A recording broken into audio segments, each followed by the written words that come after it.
Hello YouTube, welcome back to my channel, and in this video I'll be unboxing the brand new ZTE flagship, the Axon 30 Ultra 5G. This is the very latest flagship phone from ZTE and comes with Snapdragon 888 or 888, the very latest and the most powerful Qualcomm Snapdragon chipset. Now, the last time I had a ZTE phone was a good few years ago, and that was the ZTE Axon 7 Mini. Those of you who follow me from years ago, you remember this phone came with a Dolby Atmos, had front-facing, very powerful speakers. The phone still works till this day. Of course, it's a bit outdated, but my love for ZTE ever since this phone never diminished. So I thought, let's give ZTE a try and let's get their flagship phone, the ZTE Axon 30 Ultra 5G. Now, this has been ordered from the official ZTE website, and the package was bound for the UK, and that's why ZTE also packed in a 3-pin UK adapter for me. I'm guessing the one in the box is a 2-pin or some other European pin plug, but because this was bound to UK for international delivery, that's why they've also given me a 3-pin UK plug for UK users. So we will open this also in just a moment, but let's have a look at the box first and see what do we have here. So it's the black color I ordered. It comes in a couple of more colors, blue, silver, and one more, but black is the only one which was available at the time when I ordered it from ZTE.com. I will leave a link down below should you wish to purchase this phone. Okay, so like I said, this Axon 30 Ultra 5G, if you look on the left hand side, pretty much similar. Axon 30 Ultra on top, ZTE on this side, 30 Ultra, you can see 5G. Looking at the back of the box, you can tell again the model number here. This is the international variant A2022PG, and this is the 8 gig variant with 128 gigs of memory. It also comes with a 12 gig RAM and 256 gigs of memory should you wish to purchase, but because 128 is more than enough and most people will be more happy with that, so I'm not that fussed, and 8 gigs for Snapdragon 888 should be more than enough for over 90% of the people. Okay, so looking at the bottom of the box, like I said, the Qualcomm Snapdragon 888, the flagship most powerful Snapdragon chipset we have available as of now. 5G mobile platform built in, so it's a 5G phone. Also, it's Wi-Fi 6 certified, as you can tell, the very latest and greatest Wi-Fi standard. DTS:X, you can see Ultra. This is, by the way, the sound standard. The phone comes with stereo speakers, which I would love to test and see how powerful they are, and that's why they are DTS:X Ultra compatible, meaning in simpler words, better, louder and clear sound. Also, a Qualcomm aptX adapter for those people using headphones. This is the aptX compatible phone, meaning a better sound and also louder, crisp sound. So this is the box. Without further ado, let's quickly get started. Okay, so unwrapping the box.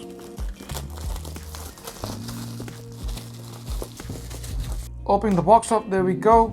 So the phone itself right at the very top. So this is the ZTE Axon 30 Ultra 5G. I tell you what, the phone has got a 6.67-inch screen, but still it feels very comfortable in the hand, and I can tell you why that is the case. Stay tuned for a few more minutes and we will discuss why the phone feels so comfortable despite being a 6.67 inches screen in size. So let's put this away for a while and see what else do we have inside the box. Okay, here we go. This probably would be the manual along with the SIM ejector tool. There you go, that's the SIM ejector tool. And let's have a look, what else do we get inside here. The usual basic paperwork, warranty card, along with a quick guide.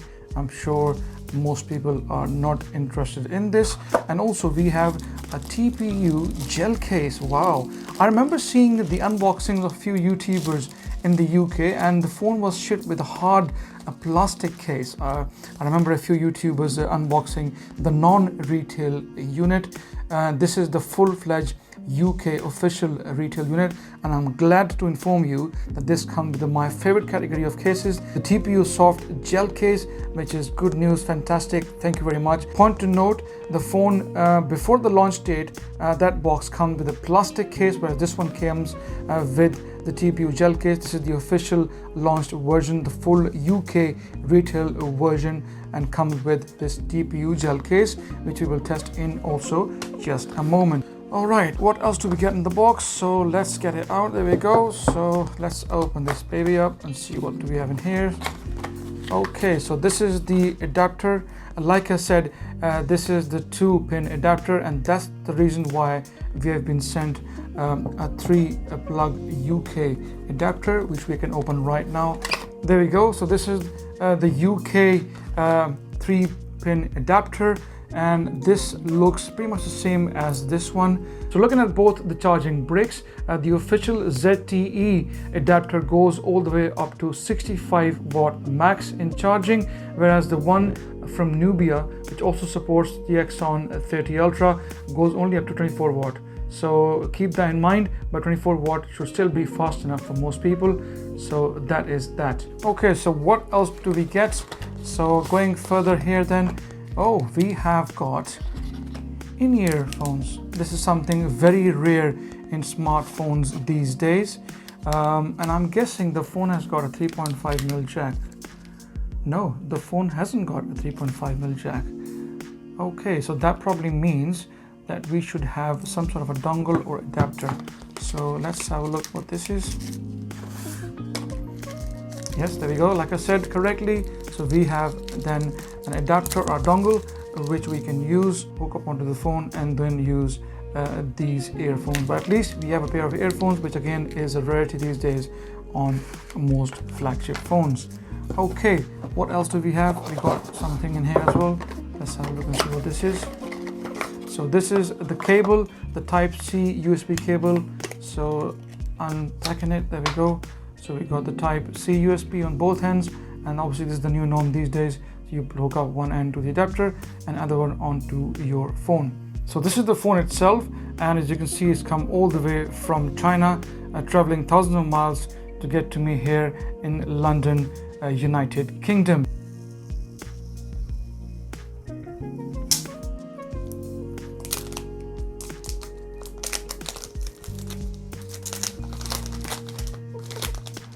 Okay, so that's the phone in its full glory, and this looks absolutely gorgeous. That's the back of the phone.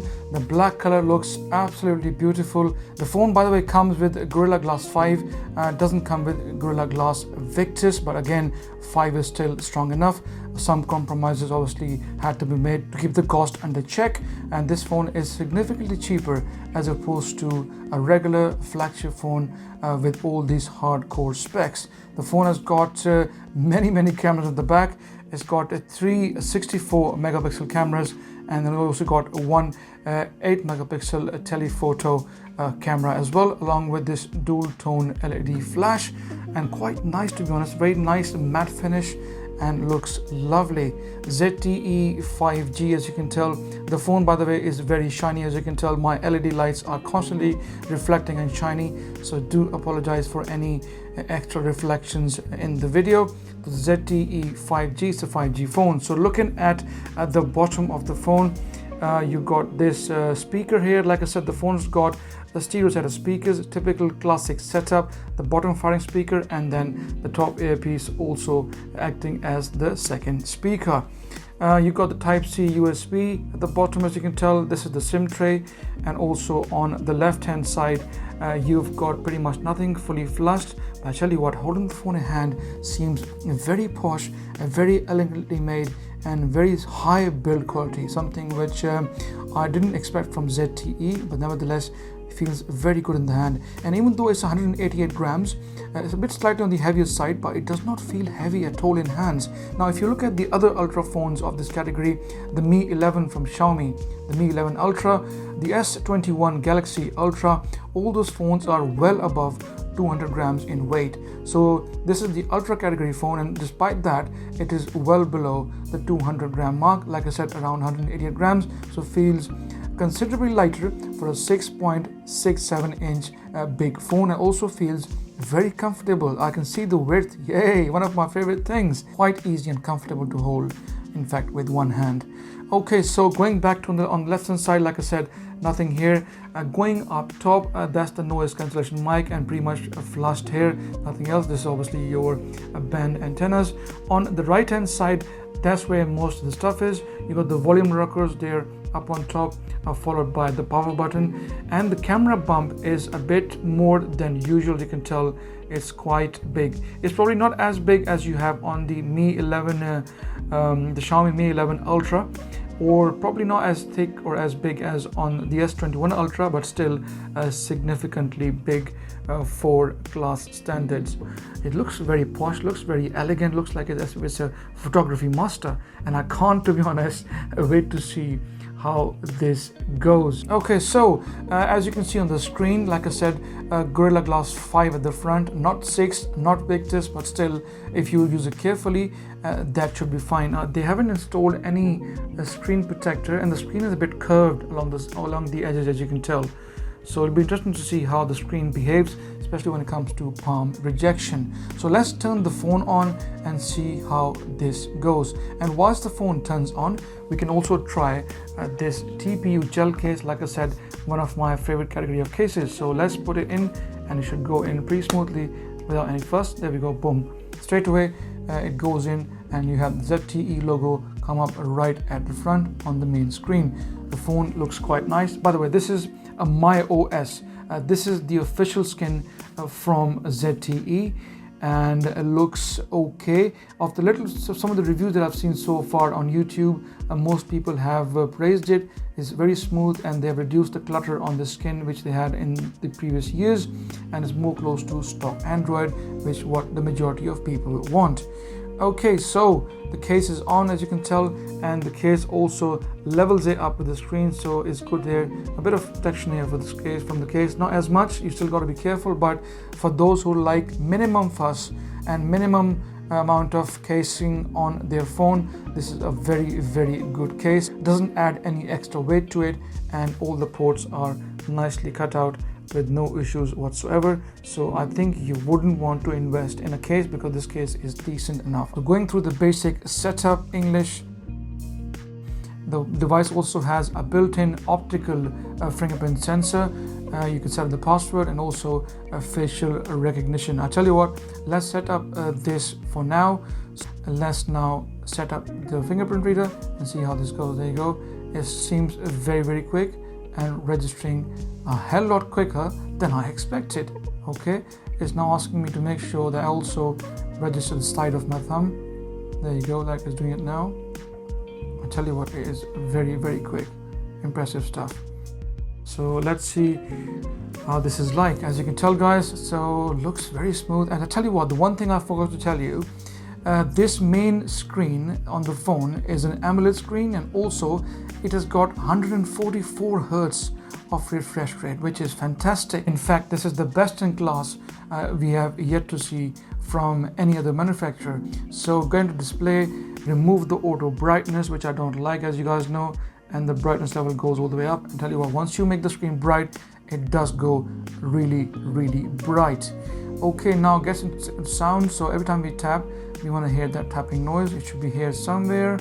Let's have a look. There you go. That sounds, and that will increase the volume. There we go. Yeah, as you can see now, every time I tap, you can hear the sound. And this is the colorful but simple menu. It used to be a lot more complicated back in the days, but it looks very, very nice to me from the outset, at least on the first impressions. So let's get into the storage bit and see how much storage do we have without actually installing any of the apps. Okay, there we go then. The phone has got 115 gigs memory free, and 12.73 gigs is used out of the 128 gig that the phone comes out with. 643 meg of apps installed. Oof, that's a lot. And I'm wondering what's in there though. The basic stuff: the Office, Setting, Clock, Google Play, DTX Ultra, Wellbeing, but pretty much more or less like stock apps, the ones which come from Google. Nothing extra that I can see. apart from maybe the voice recorder, ZTE cares, their customer care, but apart from that, all looks very, very nice. I tell you what, the one thing I'm very tempted is to have a look and see how the speakers sound. So let's get into sound and see if we can play a few ringtones and get the volume to max and see how this goes. So let's get the volume to max. There we go. All right, so let's look for the ringtones. There we go, the ringtones, and then get into any of these tones in here. There we go, and see how it sounds.